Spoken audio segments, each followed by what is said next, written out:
Hello everyone, welcome back to the channel CBSE board class 12। तो चलो, आपका mission to score 100 out of 100 में स्वागत है आप सभी का। जैसा कि मैंने एक वीडियो आपका 3 मार्क्स क्वेश्चन का केस बेस्ड मैंने बना रखा है, आपका डिस्क्रिप्शन में लिंक भी मैंने दे रखा है, आपने देखा होगा। नहीं देखा तो गाइज आप लोग देख सकते हो इस वीडियो के बाद या इस वीडियो से पहले, डजंट मैटर, आप कभी भी देख सकते हो। चलो कोई बात नहीं, हम लोग सेकंड वीडियो मैं लेकर के आया हूं आपके लिए। ये भी बेटा 3 मार्क्स का होने वाला है आपका, और 3 मार्क्स का इसमें भी मैं आपका लगभग 10 क्वेश्चन कराऊंगा, जैसा कि मेरा कमिटमेंट कि 10-10 क्वेश्चन का मैं आपका 3 मार्क्स का 2-3 वीडियो, तो ये दूसरा वीडियो, एक आध वीडियो और आएगा, एक या दो वीडियो और आएगा, फिर 4 मार्क्स का 2-3 वीडियो, और देन आफ्टर 6 मार्क्स का 2-3 वीडियो। उसके बाद बिफोर एग्जामिनेशन, क्योंकि 22 फेब को आपका बिजनेस स्टडीज का बोर्ड एग्जाम है गाइस, और आप लोगों का उस दिन से पहला एग्जाम है, तो मेरा पूरा का पूरा कोशिश होगा कि आपका फर्स्ट एग्जाम काफी ज्यादा टू मच बेटर देन जाए, क्योंकि एज पर योर एक्सपेक्टेशन, आपका एक्सपेक्टेशन से भी ज्यादा फार जाए। क्योंकि पहला बोला जाता है ना कि जब स्टार्टिंग बढ़िया जाता है तो सब कुछ बढ़िया जाता है। तो डियर स्टूडेंट्स, मैं कोई पूरा कोशिश करूंगा कि मेरा एक छोटा सा प्रयास से आपका सारा परीक्षा, टोटल एग्जामिनेशन बहुत अच्छा जाए, और हमारा सारा टीम मेंबर, जितने भी हमारे टीम के फैकल्टीज हैं, सब आपके लिए आ रहे हैं। बैक टू बैक सब आएंगे। अभी फर्स्ट में मेरा एग्जामिनेशन है, मेरे सब्जेक्ट का एग्जामिनेशन है, तो मैं आपके लिए तो जी जान लगाऊंगा ही, जितना मेरे से होगा मैं आपके लिए करूंगा। बाकी बात तो आपका खुद का प्रयास, क्योंकि एक टीचर सबको पढ़ाते हैं, लेकिन मार्क्स उन्हीं का बेटर आता है जो खुद मेहनत करते हैं। चलो, थोड़ा सा आपका रिमाइंडर मैसेज आपके लिए, ये प्रमोशनल ही मानो, इसको प्रमोशन ही मानो। क्या सर, बिजनेस स्टडीज पढ़ा पढ़ा करके आप भी प्रमोशन करना सीख गए हैं? तो यस, आपको भी करना चाहिए बेशक, कि अगर आप किसी ब्रांड में हो, किसी ब्रांडेड ऑर्गेनाइजेशन के साथ हो, तो बेशक आपको उसके लिए कुछ ना कुछ करना चाहिए। तो चलो, 6 मार्च 2025, 6 मार्च 2025 को हमारा 12 का नया बैच आ रहा है, और जैसा कि आपको यहां दिख रहा है कि सीयूईटी फॉर यू, आपके लिए ये बैच लॉन्च हो रहा है 27 फेब 2025 को, ऑनलाइन एंड ऑफलाइन मोड में। तो कोई आप तो नहीं, आप तो पढ़ चुके हो, तो आप तो यहां क्लास 12 के लिए हो ही नहीं, लेकिन आपके कोई भी फ्रेंड सर्कल में कोई जूनियर, कोई कलीग्स, अगर आपसे कोई पूछे, कोई रिलेटिव्स कोई आपसे पूछे कि best commerce coaching for class 12 commerce कौन है, तो आप हमारा नाम बेशक ले सकते हो। जैसा कि आपको पता है कि हमारा पढ़ाना थोड़ा सा तो रिस्ट्रिक्शन है बेटा, लेकिन पढ़ाई कैसा है ये पूरा जग जानता है। तो चलो स्टार्ट करते हैं हम लोग अपना class without wasting any time. Another CBSE business studies 2025 board examination 3 marks का इंपॉर्टेंट क्वेश्चन होने वाला है। डे 2, डे 1 का डिस्क्रिप्शन में लिंक मैंने दे रखा है। चलो स्टार्ट करते हैं हम लोग अपना पहला क्वेश्चन से। 10 क्वेश्चन लगभग होगा, इसमें भी देख लेते हैं कितना है। स्टार्ट करते हैं हम लोग अपना पहला क्वेश्चन, जो कि आपका बोर्ड एग्जाम में आने वाले सवालों में से एक है, 3 मार्क्स का क्वेश्चन। तो पहला क्वेश्चन आपका है, एलन रीव मस्क, जिसको एलन मस्क बोलते हैं हम लोग, जो कि richest person of the world माना जाता है, ये है ना, is a top level executive with diverse leadership role. बोलता है कि ये टॉप लेवल एग्जीक्यूटिव है और अलग अलग लीडरशिप रोल है इनका, जैसे फाउंडिंग, ये फाउंडर हैं, and leading company such as SpaceX. बेटा आप सर्च कर सकते हो, स्पेस एक्स एक ऐसा कंपनी है जो स्पेस से रिलेटेड रॉकेट वगैरह बनाता है और स्पेस से ही रिलेटेड सारा इक्विपमेंट्स बनाता है। ये एक प्राइवेट कंपनी है, और स्पेस एक्स का फाउंडर जो हमारे एलन मस्क साहब है। टेस्ला, ये सबको पता है, टेस्ला मोटर के बारे में बहुत मतलब फेमस कंपनी है, ये पब्लिक लिमिटेड कंपनी है ना, इनका काफी ज्यादा शेयर्स भी मार्केट में फ्लोट कर रहा है। तो टेस्ला एक मोटर कंपनी है ना, जो इलेक्ट्रिक मोटर वगैरह बनाने लगी है। एंड द बोरिंग कंपनी, ये द बोरिंग कंपनी जो है वो इंफ्रास्ट्रक्चर कंपनी है, ये सब अमेरिकन कंपनी है, और ये सब का फाउंडर एलन मस्क है। ठीक है, तो बोलता है कि Elon Reeve Musk is a top level executive with diverse leadership role, founding and leading company such as SpaceX, Tesla and the Boring Company. दूसरा बोलता है, assuming the role of CEO and product artistic to guide Tesla operation and innovation. उसके बाद बोलता है, engaging in engineering and technical aspect to drive the development of SpaceX project. ये सब में एलन मस्क साहब शामिल हैं, है ना। तो आपको बताना है कि what are the 3 essential function he likely perform in his position. Top level का सीधा बात बोल रहा है कि 3 फंक्शन बताओ, टॉप लेवल का। ये क्वेश्चन बस यही आपसे यही पूछ रहा है कि एलन मस्क, इतना कुछ ध्यान ही नहीं देना, बस इतना आपको देखना है Elon Musk top level management में आ रहे हैं और ये डाइवर्स लीडर हैं, ये तीनों का, तीनों कंपनी का, किसी में कुछ कर रहे हैं, किसी में कुछ कर रहे हैं, किसी में कुछ कर रहे हैं। तो आपको बेसिक फंक्शन बताना है, 3 essential function he is likely to performing in position. तो पोजीशन इनका टॉप लेवल, तो ऑब्वियस सी बात है बेटा टॉप लेवल का ही फंक्शन बताता है। तो चलो आंसर देखते हैं क्या हो जाएगा। As a top level executive with diverse leadership role, Elon Reeve Musk is likely performing the following 3 essential function in position. पहला नंबर 1 क्या है बेटा जी, founding and leading company such as SpaceX, Tesla and the boarding company, Musk is involve in creating and establishing this company. ये सबसे पहले ये company को बनाए हैं, एस्टेब्लिश किए हैं, एंड टेक चार्ज, इन्होंने पूरा का पूरा चार्ज ले रखा है ऑफ देयर ओवरऑल डायरेक्शन, कि ये मतलब सारा दिशा निर्देश ये खुद देंगे, डायरेक्ट ये खुद करेंगे और स्ट्रैटेजी बनाएंगे एंड मिशन विजन पे ध्यान देंगे कि क्या कंपनी का ऑब्जेक्टिव एंड पावर है। पहला तो ये हो गया। दूसरा बोलता है बेटा assuming the role of CEO, CEO के रोल के तहत एंड प्रोडक्ट आर्टिस्टिक के तहत to guide Tesla operation, Tesla के ऑपरेशंस को गाइड करेंगे एंड इनोवेशन पे ये भी खुद ध्यान देंगे। इन दिस रोल, इस रोल के तहत as CEO and product artistic architect of Tesla, Musk is responsible for overseeing the company day-to-day operation. Day-to-day operations पे भी ये ध्यान देंगे क्या हो रहा है क्या नहीं हो रहा है। देखो बेटा टॉप लेवल मैनेजर का ना जो plan and policy banana, formulation of plan and policy है ना, establishment coordination between all employees, ये सब तो है ही। इसके साथ साथ इस कंपनी से रिलेटेड एकदम रिलेवेंट आपको आंसर देना है, जो मैं आंसर यहां पे आपको शो कर रहा हूं, है ना। मेकिंग की डिसीजन, ये डिसीजंस भी लेंगे and driving innovative in the development of Tesla products. Development of Tesla product, कोई भी प्रोडक्ट का डेवलपमेंट होगा उस पर पूरा का पूरा विजन और इनका ओवरसीइंग इन्हीं का होगा। और third number of function of Elon Musk as a being a top level manager बोलता है engage in engineering and technical aspects. ये हर एक एस्पेक्ट्स पे ध्यान देंगे जो कि इंजीनियरिंग पे और टेक्निकल पे आधारित होगा, बेस्ड होगा, to drive the development of SpaceX project, ताकि वो स्पेस एक्स प्रोजेक्ट पे पूरा का पूरा फोकस कर सके। As chief engineer of SpaceX Musk actively, देखो ये सारा chief engineer of SpaceX Musk actively participate in the engineering and technical aspect of company project, leading the way in developing cutting edge space exploration technology and initiative. बेटा जी simple सा बात यहां पे आपका टेक्निकल वर्ड्स में लिखा हुआ है आपके यहां पे आंसर में कि एलन मस्क साहब पूरा का पूरा यहां पे एडवांटेज जो होगा उनका जो फंक्शंस होगा वो टेक्निकल एस्पेक्ट्स पे ध्यान देना, साथ साथ इंजीनियरिंग लेवल पे ध्यान देना, साथ साथ इनिशिएट किस तरीके से वो काम को करेंगे, साथ साथ वो रूल्स एंड रेगुलेशन क्या बनाएंगे, और भी सारा फंक्शंस को आप टॉप लेवल का देख लो और यहां पे ला करके चिपका सकते हो। तो ये आपका 3 मार्क्स का क्वेश्चन 3 पॉइंट्स में है और मार्किंग एवरेज जो है यहां पे 1 मार्क्स इंटू 3 यानी कि 3। बात समझ आ रहा है? 3 फंक्शंस आपको लिखना है, 1-1 मार्क्स का सारा फंक्शंस होगा। नेक्स्ट क्वेश्चन देखो, examine the multifaceted advantage of external recruitment in the context of an organization workforce. Elaborate करना है on how this recruitment strategy contribute to elevating overall performance and competitiveness. Simple सा बात यहां बोल रहा है बेटा कि examine the multifaceted advantage, यहां पे मतलब एडवांटेज को यानी कि मेरिट्स को बताना है एक्सटर्नल रिक्रूटमेंट का, यानी कि external advantage of external recruitment. बस इतना ही आपको ध्यान लगाना है। देखो आंसर क्वेश्चन कितना भी बड़ा हो, क्वेश्चन कितना भी बड़ा हो, लेकिन आपको आंसर अपने से खुद से कीवर्ड्स को समझ करके देखना देना है और शब्द पे ध्यान देना कि पूछ क्या रहा है, कंफ्यूज नहीं होना। यहां पे देखो क्या बोल रहा है, examine the multifactor advantage of external recruitment. तो मैंने बस इसको अंडरलाइन कर लिया कि बेटा यहां से यहां तक जो है वो अलग बात है और एडवांटेज ऑफ एक्सटर्नल रिक्रूटमेंट अलग बात है in the context of an organization workforce, है ना। एलोबरेट करके बताना है ऑन हाउ दिस रिक्रूटमेंट यानी कि एक्सटर्नल रिक्रूटमेंट स्ट्रेटजी कंट्रीब्यूट करता है किस चीज को बढ़ाने में, ओवरऑल परफॉर्मेंस को, कॉम्पिटिटिवनेस को बढ़ाने में।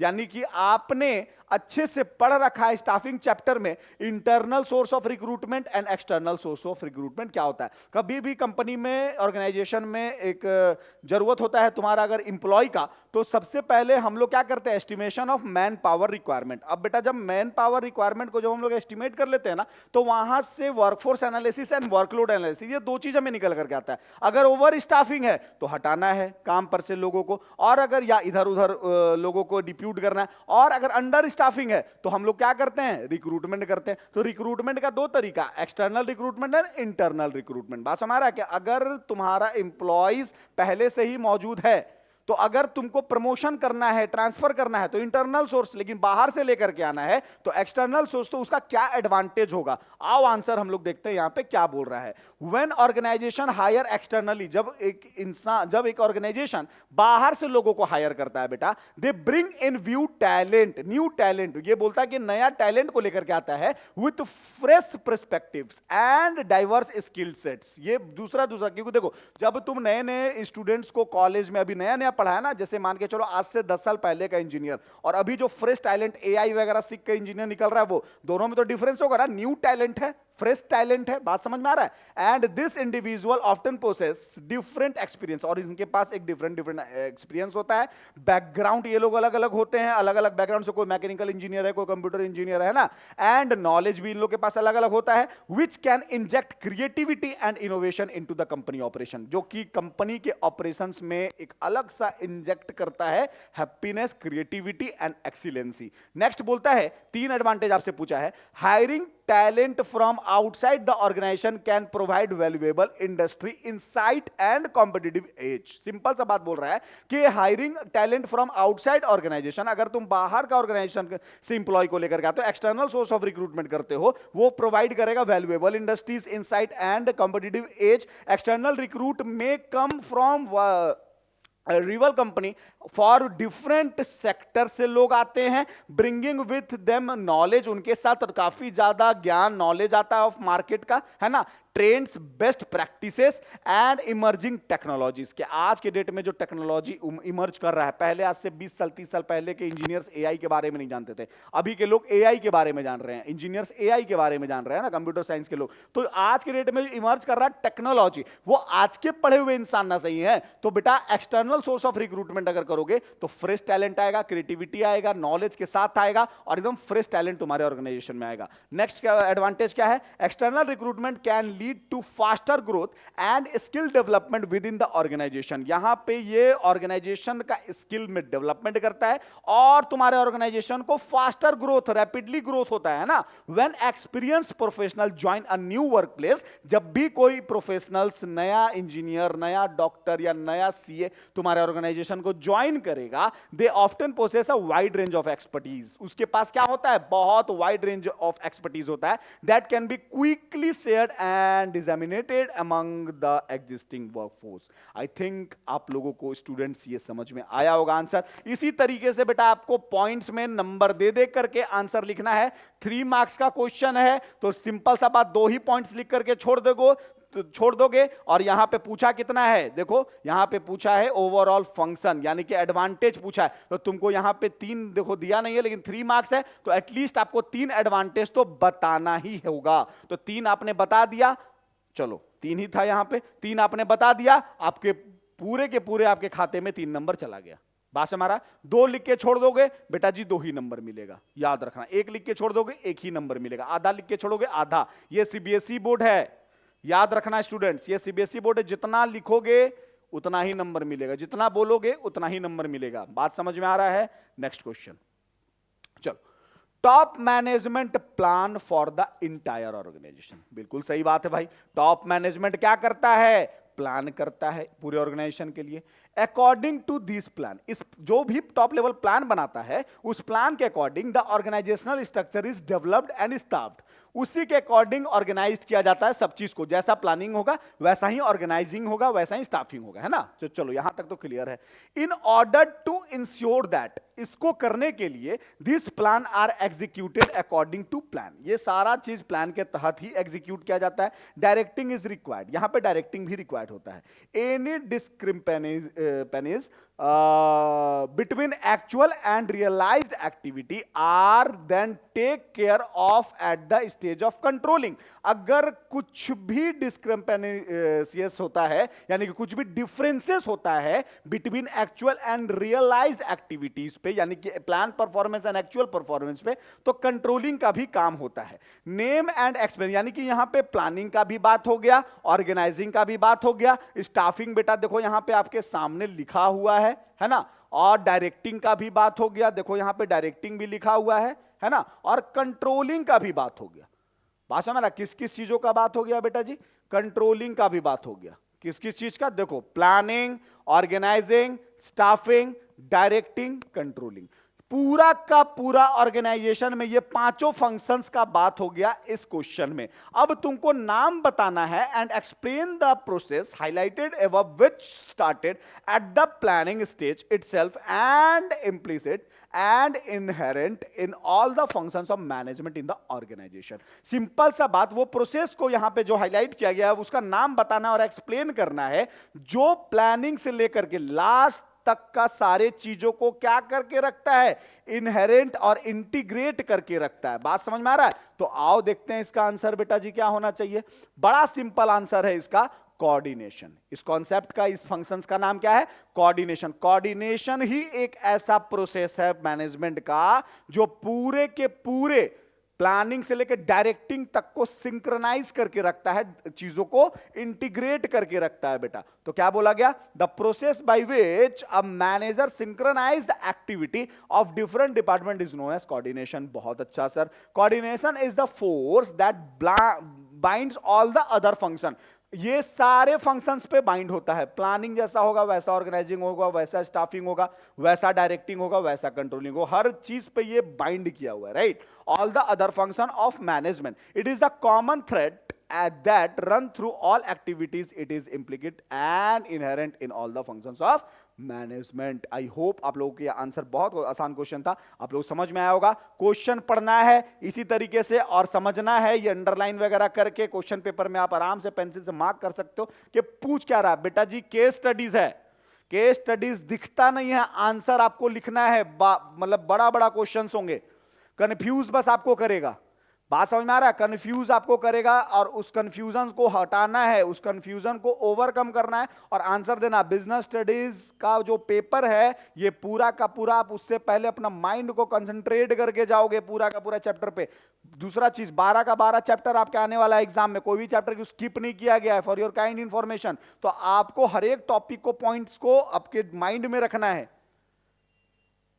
और ये बहुत टफ है, आपका आसान नहीं है लेकिन मुश्किल भी नहीं।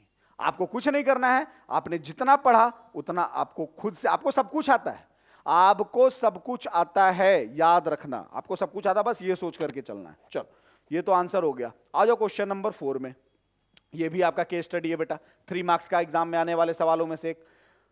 Mrs Ahalya Pasi is the principal of a prestigious school in new Delhi. बोलता है कि एक अहल्या पासी नाम की एक मतलब प्रिंसिपल मैम है जो कि स्कूल में प्रिंसिपल है न्यू दिल्ली में।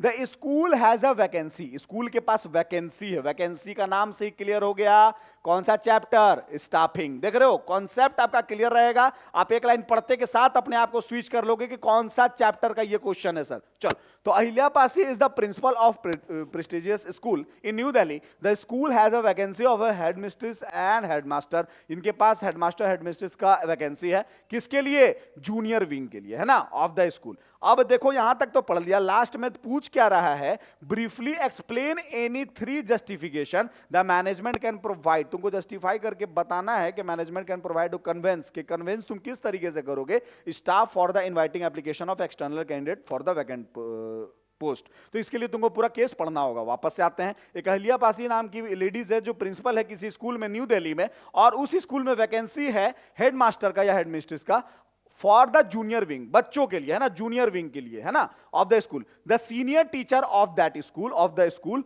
Have the opinion that only internal candidate should be considered. मतलब बोला जाता है कि जो हेड जो सीनियर टीचर है उस स्कूल में, वो कंसीडर्ड करेंगे कि नहीं, बस और बस हमारे स्कूल का internal candidate should be considered for this post, कि हमारे स्कूल का जो इंटरनल कैंडिडेट है ना, उन्हीं को ये पोस्ट दिया जाए। हाउएवर, लेकिन बोलता है Mrs Pasi and the management would be to invite application for external source. लेकिन मिसेस पासी क्या चाह रही है कि बाहर से लोग आए, मैनेजमेंट क्या चाह रहा है कि बाहर से लोग आए, लेकिन जो सीनियर टीचर है वो क्या चाह रहा है कि इंटरनली को कंसीडर किया जाए, इंटरनल को। लेकिन मिसेस पासी क्या चाह रही है कि बाहर से लाएं, है ना।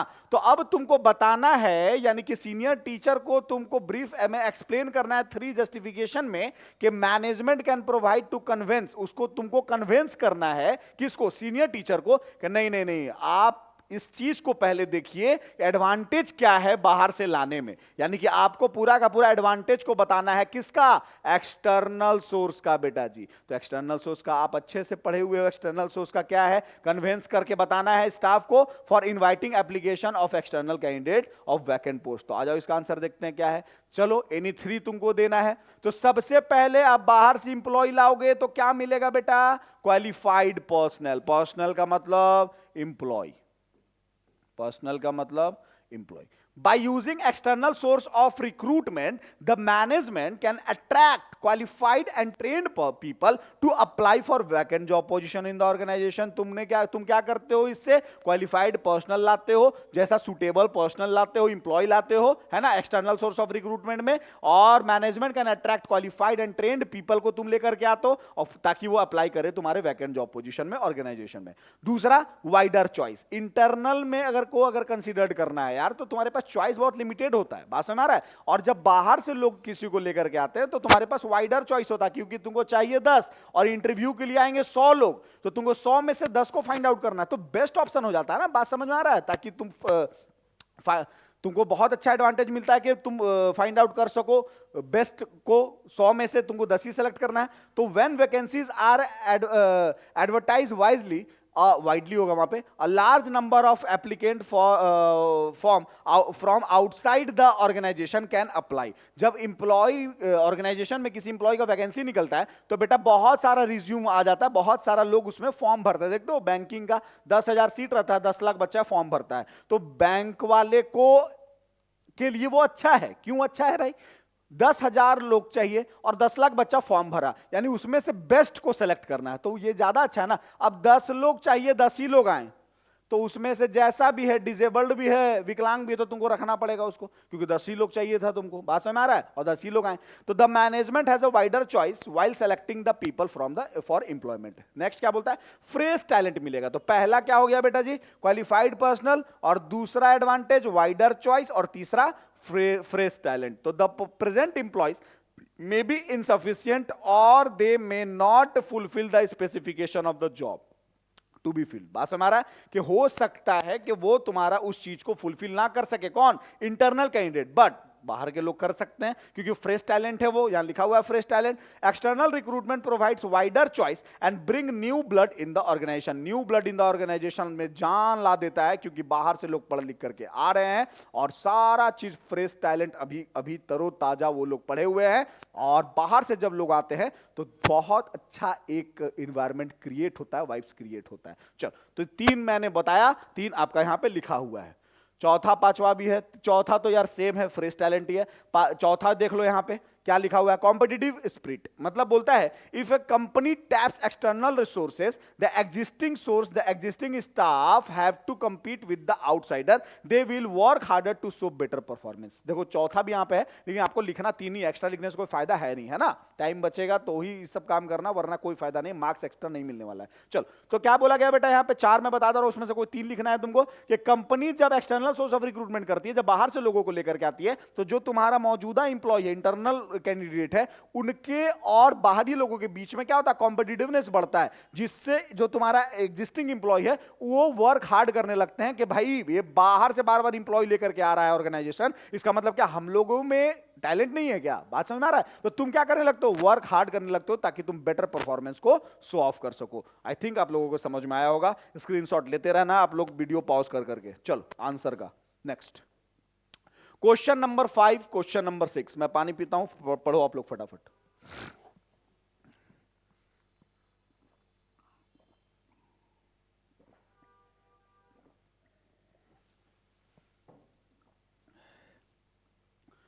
देखो question number 5, explain critical point control. Critical point control को एक्सप्लेन करना सीधा, ये 3 नंबर में आने वाले सवालों में से एक है ना।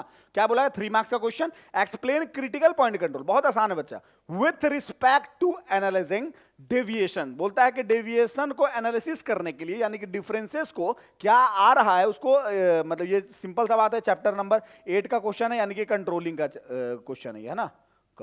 चैप्टर का नाम हम लोग को तुरंत याद आ गया भाई, critical point of control and management by exception. दोनों क्वेश्चन एक दूसरे से एकदम रिलेवेंट है और एकदम अच्छा सा तुमको यहाँ पे ये दोनों का मैं आपको एक्सप्लेन करूंगा। आंसर दिया हुआ है, आंसर आप लोगों को पता भी है, और उससे क्या होगा कि आपका ये दोनों क्वेश्चन पे कमांड बन जाएगा। कोई भी अगर एक आता है आप लोग एकदम लिख करके एकदम आग लगा दोगे। तो क्या बोला गया? Explain critical point control. बहुत अच्छे से मैं दोनों को एक्सप्लेन करूंगा, बने रहिएगा वीडियो के साथ लास्ट तक। एक्सप्लेन क्रिटिकल पॉइंट कंट्रोल में बोलता है with respect to analyzing deviation. Deviation को पहचानने का ये जो टेक्निक है क्रिटिकल पॉइंट कंट्रोल, इसको बताना है तुमको, एक्सप्लेन करना है, और step in the process of controlling, give a suitable example के साथ। तो चलो स्टार्ट करते हैं क्रिटिकल पॉइंट कंट्रोल। देखो बेटा, बोलता है यहां पे critical point control, it is a neither economical or easy to keep a check on easy and every activity in the organization।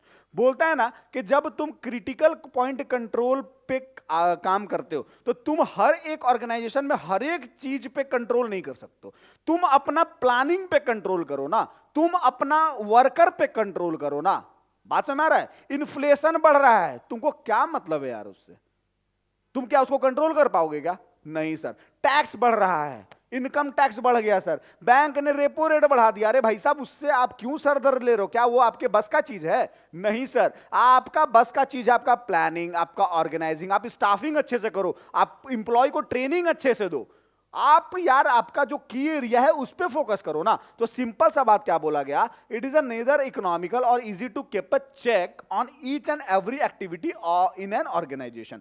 Control should therefore focus on key result area, जिसको KRA बोला जाता है, key result area, which are critical to be success in organization. बोलता है कि तुम्हारा की result area ही तुम्हारा ऑर्गेनाइजेशन को सक्सेस तक पहुंचाता है, जिसमें तुम्हारा प्लानिंग इन्वॉल्व है, स्टाफिंग इन्वॉल्व है, ऑर्गेनाइजिंग इन्वॉल्व है, तुम कितना अच्छा से मोटिवेट कर रहे हो, डायरेक्टिंग भी इन्वॉल्व है, कितना अच्छा से तुम कंट्रोल कर रहे हो वो भी इन्वॉल्व है, कितना अच्छा से सैलरी दे रहे हो वो भी इन्वॉल्व है, बात हमारा कितना अच्छा से मोटिवेट कर रहे हो, कितना अच्छा से तुम ट्रेनिंग दे रहे हो वो भी इन्वॉल्व है। तो ये सब चीजों पे ध्यान दो ना। बात समझ में आ रहा है? तो तुम फालतू चीजों पे क्यों ध्यान देना है? This key result area are set as the critical point, इसको क्रिटिकल पॉइंट बोला जाता है। If anything goes wrong at the critical point the entire organization suffer. अगर तुम्हारा ये सब चीजों पे अगर दिक्कत आएगी तब तुम्हारे कंपनी को सफर करना पड़ सकता है। मतलब तुम्हारा प्लानिंग खराब हुआ तो सफर करना पड़ेगा, ऑर्गेनाइजिंग खराब हुआ यानी कि arrangement and structuring the resources को तुमने अच्छे से अरेंज नहीं कर पाए, स्ट्रक्चर नहीं दे पाए, तो वहां खराब होगा चीजें। लेकिन तुम बोलता है इन्फ्लेशन बढ़ गया तो तुमको क्या फर्क पड़ेगा? वो सबके लिए बढ़ा ना। बात समझ में आ रहा? तो वहां पे कहीं से कोई दिक्कत नहीं होता है।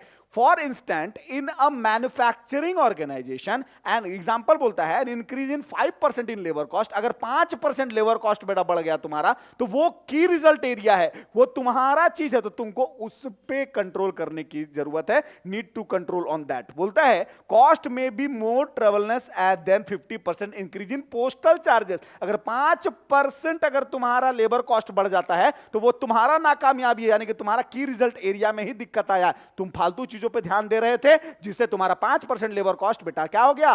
बढ़ गया। और जिससे पोस्टल चार्जेस कितना बढ़ जाएगा?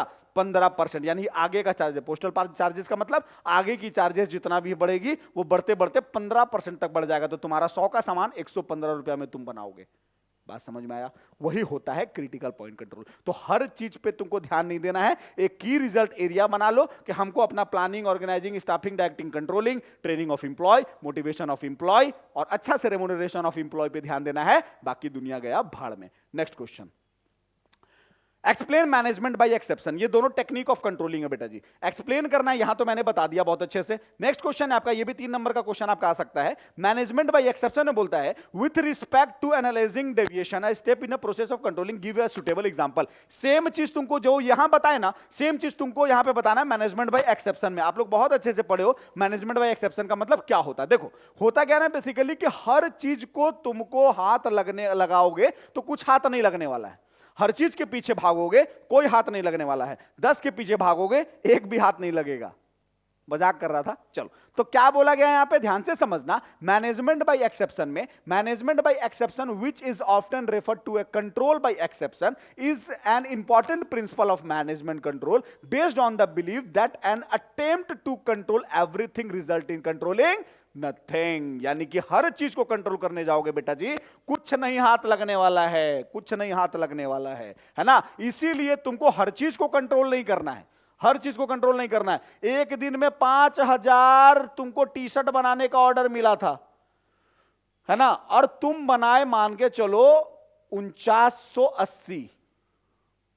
कितना बनाए? 4980। 20 ही पीस कम बनाना है यार, क्या उसमें इतना दिमाग लगाना है, क्या उसमें इतना दिमाग लगाना? हाँ 4,000 बनता, 4,000 तो कितना बनाना था? 5,000 बना कितना? 4,000। कितना का डेविएशन आया? 1,000 का डेविएशन आ गया सर, 1,000 का 20% का लगभग डेविएशन आ गया। तब तुमको वहां पे फोकस करने की जरूरत है, एक्सेप्शन वो नहीं है। फिर से एक एग्जांपल, ये तो एक एग्जांपल, 2-3 एग्जांपल्स ये भी टूट के क्लियर हो जाएगा।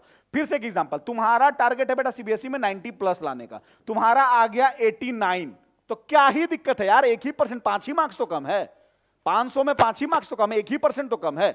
बात समझ में आया? तो यहां पे इस तरह का तुमको एक्सेप्शन लेकर के चलना पड़ेगा बेटा अपने मैनेजरियल एक्टिविटी में भी। उसके बाद दस only significant deviation which go beyond the permissible limit should be brought to the notice of the management. जो तुम्हारा इंपॉर्टेंट डिफरेंसेस है जैसे 1,000, ये इंपॉर्टेंट डिफरेंसेस है ना, उस पे ही फोकस करने की जरूरत है। फॉर इंस्टेंट एग्जांपल देखा गया, if the plan lay down 2% increase in labour cost, कोई बात नहीं है 2% लेबर कॉस्ट अगर बढ़ रहा है as an acceptable range of deviation, लेकिन इन मैन्युफैक्चरिंग ऑर्गेनाइजेशन, लेकिन बोलता है only an increase in labour cost beyond 2% should be brought to the notice. बोलता है 2% से अगर ज्यादा होने लगा बियॉन्ड द 2% तो फिर दिक्कत है।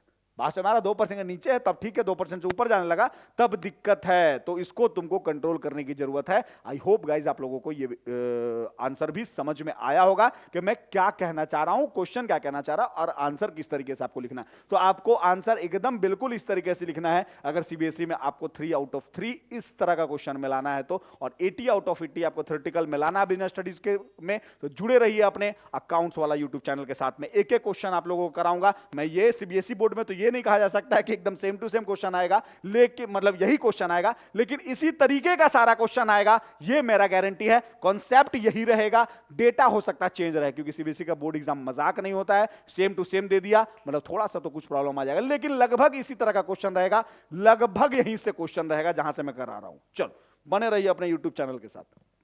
Next question, state any 3 objective of the security exchange board of India. आपको मैंने बताया था बेटा कि सेबी का फंक्शन, ऑब्जेक्टिव, ये सब चीज बहुत इंपॉर्टेंट है ना। 4 मार्क्स से भी पूछ सकता है, 3 मार्क्स से भी पूछ सकता है। तो बेसिकली एग्जाम में ये जितना भी मैं करा रहा हूं ना, ये सब PYQ है, ये सब PYQ है बेटा।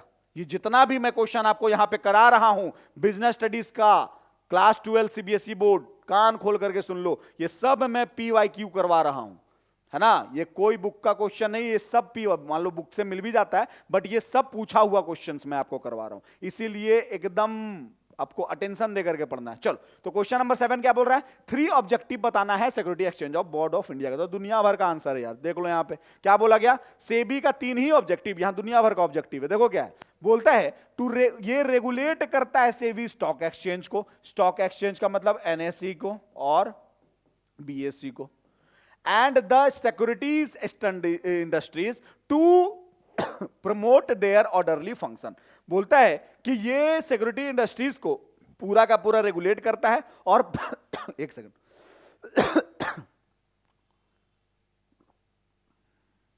और प्रमोट करने का भी काम करता है ना।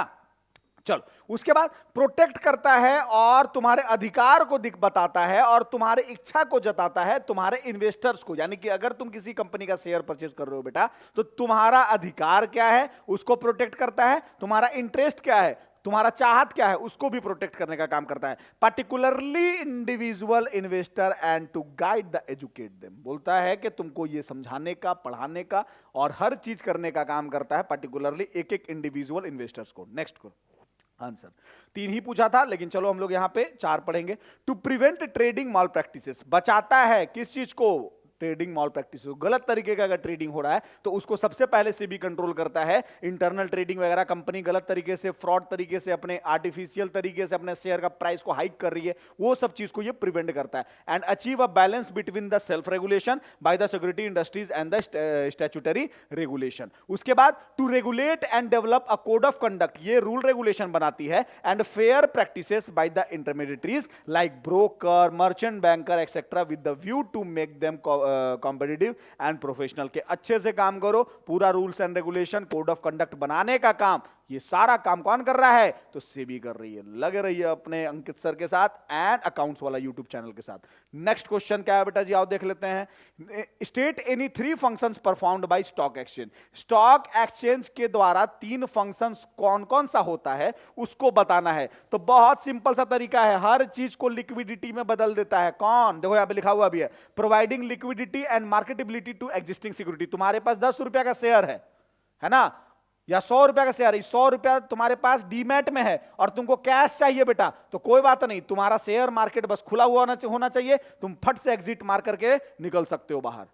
बात समझ आया? यानी कि तुम शेयर को बेच सकते हो, वो लिक्विड फॉर्म में उसको कन्वर्ट कर सकते हो। तो पहला तो लिक्विडिटी और दूसरा मार्केटेबिलिटी, कि 100 रुपए का शेयर खरीदे थे, वैल्यू बढ़ के 150 हो गया, तो ये मार्केट वैल्यू तुमको 150 रुपए मिलेगा। यानी कि 100 में तुम परचेज किए थे और आज के डेट में उसका 150 रुपए दाम, 150 रुपए, तो 50 रुपए जो बढ़ करके उसका मार्केट वैल्यू हुआ, वो मार्केटेबिलिटी पूरा पूरा बेचोगे तो तुमको 150 रुपए ही मिलेगा। उसके बाद प्राइसिंग ऑफ सिक्योरिटी, बेटा रिलायंस का आज शेयर का दाम मान लो 1200 है, या किसी भी कंपनी का तुम शेयर का दाम ले लो, XYZ कंपनी का मान लो 600 है, तो ये कौन तय करता है? स्टॉक एक्सचेंज ही तय करता है कि किसका प्राइस क्या होगा। किस बेसिस पे बेटा? डिमांड एंड सप्लाई के बेसिस पे। किसी भी चीज का कीमत किस चीज पे बेस्ड होता है? उसके डिमांड एंड सप्लाई के। कोई महंगा चीज है तो उसका डिमांड ज्यादा है, कोई सस्ता चीज है उसका डिमांड कम है, सिंपल सा बात है बेटा। सेफ्टी ऑफ ट्रांजेक्शन, या स्टॉक एक्सचेंज एक और फंक्शन परफॉर्म करता है, that is safety of transaction is ensured, a membership of stock exchange is well regulated and in dealing in well defined। बात समझ आ रहा है कि तुम्हारा जो ट्रांजैक्शन है वो सेफ्टी है। तुम 10,000 का शेयर परचेज किए थे तो कोई तुम्हारा 2,000 का शेयर चोरी नहीं कर लेगा, 10,000 का 10,000 पूरा का पूरा रहेगा। कीवर्ड्स पे ध्यान देना है, pricing of security, providing liquidity, marketability, safety of transaction, ये सब कीवर्ड्स है, स्क्रीनशॉट ले लो, अंडरलाइन करके रखना है। कंट्रीब्यूट टू इकोनॉमिक ग्रोथ, ये भी कीवर्ड्स है। थ्रू, कैसे? The process of disinvestment and reinvestment. बार बार तुम 1 लाख का शेयर बेच रहे हो, खरीद रहे हो, बेच रहे हो, खरीद रहे हो, तो उससे ब्रोकरेज तुम दे रहे हो ना, ब्रोकर को चार्ज दे रहे हो, जिससे टैक्स ले रहा है गवर्नमेंट, तो हमारा इकोनॉमी भी बूम पीरियड पे है, बूम कर रहा है। उसके बाद स्प्रेडिंग ऑफ इक्विटी कल्थ, ये जितना भी मैं अंडरलाइन कर रहा हूं ये सब स्क्रीनशॉट ले लो बेटा, ये सब तुम्हारे एग्जाम में लिखने वाले जवाबों में से एक है, आंसर्स में से एक है। बोलता है कि स्प्रीड करता है, इन्वेस्टर्स को जागरूक करता है कि कैसे आज के डेट में इन्वेस्टमेंट करना चाहिए, शेयर परचेस करना चाहिए।